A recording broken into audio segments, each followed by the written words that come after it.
When Moses first sends the Israelite spies to conquer the promised land, they come back and they famously say it's unconquerable.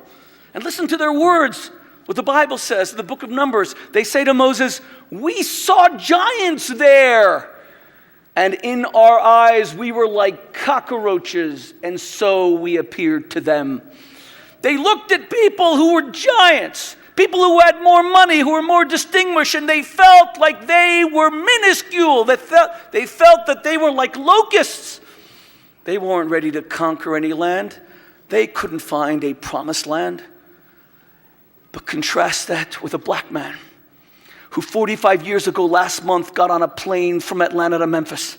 And he had to get off that plane because there was a bomb scare, some assassin trying to blow him to smithereens. But he got back on the plane to go to a strike for garbage workers, sanitation workers, who just to have a little bit of dignity had to wear a sign that said, "I am a man."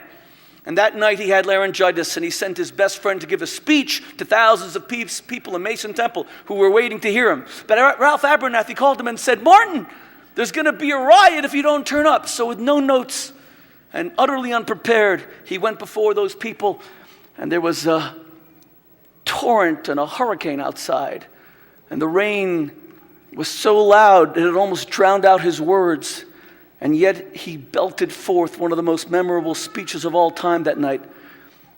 It's called the Mountaintop Speech. And on April 3rd, 1968, Martin Luther King said that he had seen the promised land.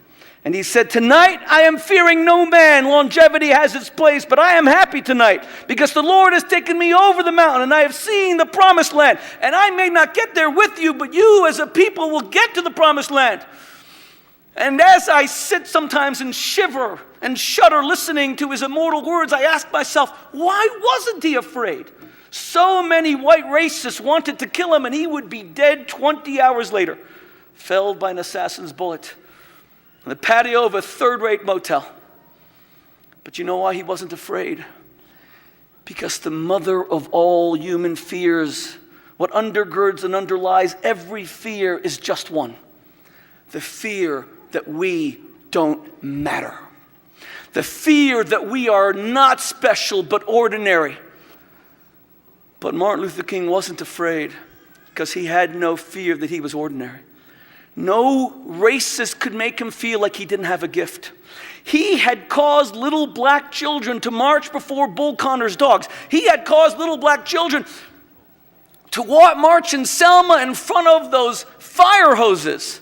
He had bestowed dignity on others, and he had found his gift. And when you know your gift, you become indestructible.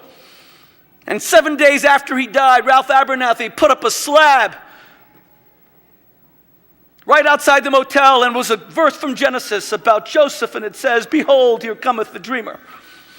Come, let us slay him, and let us see what shall become of his dreams."